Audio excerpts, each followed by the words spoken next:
I'm still, like 200 miles out, and I can hear the urgency in his voice. I can hear him screaming at the other people, and I can hear gunshots in the back. And I'm like, okay, we are firewalled, getting there as fast as we can.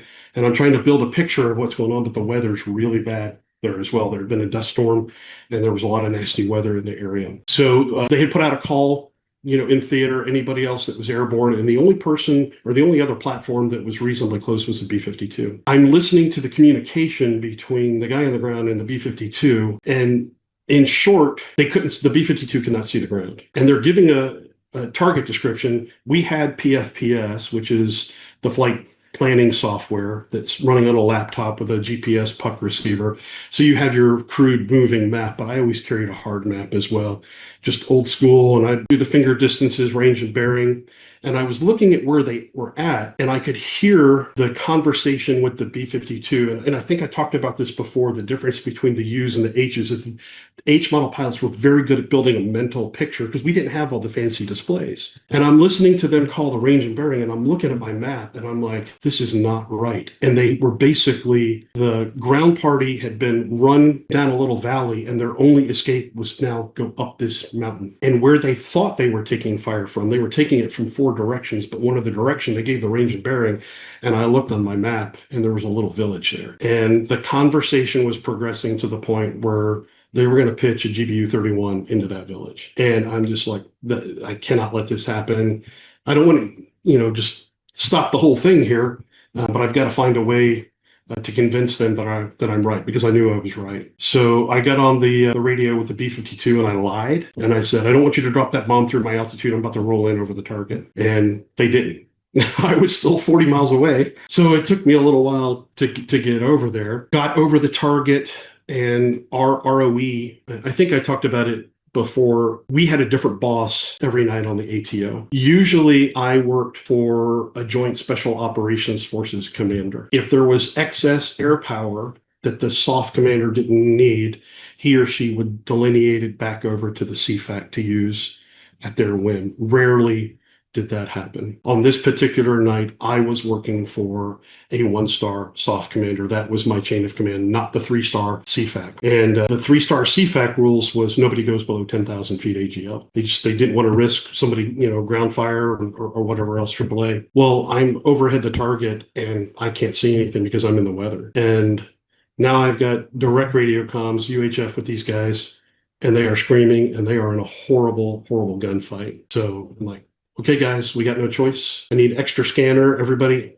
be on the alert. I'm going to start taking us down. We're going to get right to the bottom of the clouds, and then we're going to figure this shit out. So start dropping down. I won't say the altitudes, but broke out of the clouds. Was that we were able to slave to the rough area where we thought the friendlies were. Started looking back. We were chasing some of the tracers back to their point of origin. And about a minute later, one of my guys screams, there was a code word. I don't even know if it's classified anymore, so I won't say it, but there was a code word. We would delineate that a missile threat was in the air, telling everybody they had now do certain functions on board the airplane. I had to do my threat reaction. We had to do other things. The person says that, and the way the situation typically plays out is as soon as you say that word, they will start putting flares out. Scanners are looking, saying flares away. Whoever sees the threat, say, I've got the threat, 6 o'clock, it's coming. It bit off on the second set of flares. Threats down, continue. And that's how this whole cacophony of events happened. I thought, okay, great. And about 0.69 seconds later, my other scanner, and his voice cracked when he said it. And part of the language, but he said, holy shit, here comes another one. And there was something different about this one. We knew that they would shoot some of the older SA-7s to get us to react. And then they had probably a couple of hidden gem special, newer systems that they would employ. And I'm pretty sure that's what this one was. And this one, everything, temporal distortion, everything slowed down for me. It was readily apparent that this missile was a little bit different. And all I would hear them say was, flares away, it's still coming. Flares away, it's still coming. Now, this probably only lasted 4 seconds. I remember, I think he had actually called it at 7 o'clock. And for some reason, where I was in the orbit, I happened to look over for a second, and all I could see was my co-pilot, the lights of the NVGs on his eyes, and his eyes were like this. And he's like, we're about to get hit. I saw the missile coming up. The missile went past and then went above us. And luckily, we didn't get hit. The good part of the story was there's a smoke trail going right back down to the ground. And I knew exactly where that man pad came from. And I rolled in and stuck a couple 105s there. And, he was not a threat anymore. It turned out that there were four definite groups of bad guys approaching these guys. And we were able to identify all of those and destroy all four groups of the people. That led me, I'll kind of talk about it later here. I'll talk about some other missions here in a couple minutes. But at the end of that engagement or that mission, I had killed 32 people in 8 minutes. And it's not just the American way of war. It's something about air power. We count. I mean, look, the picture that you have up behind you, each one of those little figures is 10 people killed. There's buildings hit, there's vehicles up there. But, you go back to World War I, World War II, we count. An ace. Oh my gosh, we celebrate an ace with 5 kills. Oops, there goes that earbud again. So it just became natural for everybody to count in our tents. They had a painting or a drawing of each crew and they would put the kill markings. And inside of me, something changed to where I'm like, I don't need to count. I just don't. I had no regrets. They were very bad people. They were trying to do horrible things to Americans and our coalition partners. But at the end of the day, it was still somebody's father, brother, son, uncle, cousin, whatever. And I didn't need the validation of celebrating that I had killed them to make me feel better. I just felt better that I had accomplished my mission. So I stopped counting. And that was just personally how I processed and dealt with it. Other people counted. I didn't bother me. You do whatever you have to do.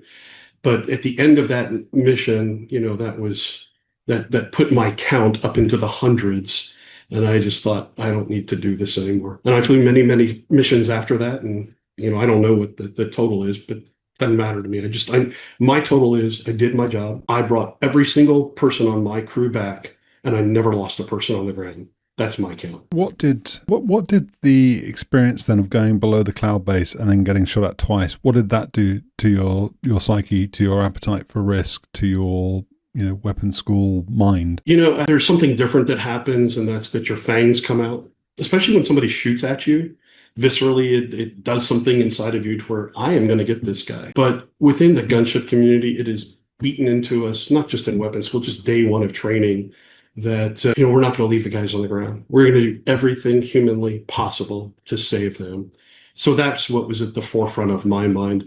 I had run some risk calculation in my head. I don't want to say the altitudes. Had descended to an altitude where I was still going to be able to get out a certain number of flares. I had just reduced the margin. And that was a risk I knew I could accept to save those guys on the ground. What was the debrief like then? I mean, it's interesting you talking about counting the kills and that number rising significantly after that mission. When you sat down with the crew then and debriefed the mission, was it somber? Were people reflective about what had happened? What is your response and the response of the crew to that situation? It was interesting. People had different reactions. A lot of people celebrated it, especially a new guy or girl that came in the squadron. And one of their first missions, they were jazzed up, just the adrenaline flow. There was, especially through 2003, a feeling of payback, for what had happened in 2001. I mean, there were all kinds of stuff that we had chalked onto the projectiles, New York Fire Department, New York Police Department, all of those things. So that flavor, if you will, existed in the squadron. It's not like they were sitting around saying, oh yeah, we did this and did that to this guy and that guy. But they did celebrate, and there was a bit of a competition. And it manifested itself in a very odd way, well, in a sad way with one guy. Very briefly, there was a gentleman, certainly won't say his name, who flew a lot of missions, and it just seemed, he was sometimes flying with different crews, and it seemed like every mission he flew on, there were a lot of kills. And he was a sensor operator. And there was a point on one of those deployments where he was on the other crew for a reason. We had to send the aircraft commander of that crew home, and the boss came to me and said, hey Craig, you're going to fly both crews until I get a replacement over here. And I'm like, okay. And that crew was very dysfunctional. They were somewhat broken, and I was trying to help rebuild them, but you could still tell anytime I flew with them, it was a big kill mission, and this guy was on the mission. And the pace at which we were working attitude. In fact, when when I was flying both of those, I flew 80 combat hours in 8 days. That's a lot. It is a lot that just drains you. And it's even worse in the gunship because it's unpressurized. You're on the hose the whole time. So it is just sucking all the moisture out of you. We all had these permanent red dents on our nose from the mask that we were wearing, for 10 hours every night. I've got 4 hours on the front side of that. I've got 4 hours of debrief. I'm supposed to have 12 hours. I don't. After my debrief, I go back, grab a bite to eat, crash, get up and do it again. And on the ninth day when I showed up, I was a very whipped pony. And the boss looked at me and he's like, yeah, no, no, not today. Go back and sleep. And I think I slept for like 20 hours. But that was my personal record, 80 combat hours in 8 days. But anyway, so flash forward a bit. I fly both crews. It comes time to rotate home. And I had a rule with my crew, having done a couple deployments, the reintegration when you get home can be a challenge. And it's very, I talked about this in the light attack with the RPA guys, how they don't have that decompression time. We did. Leaving theater, we would typically fly to Tbilisi, Georgia, and then we'd go to Turkey and have a day or two to decompress before we caught the rotator home to Baltimore and then a commercial flight or C-130 back home. So it was a 4 or 5 day process to get home. If you enjoyed this clip and want more, you can go to 10percenttrue.com, hit subscribe, you get early ad-free access to all my content. Appreciate your support.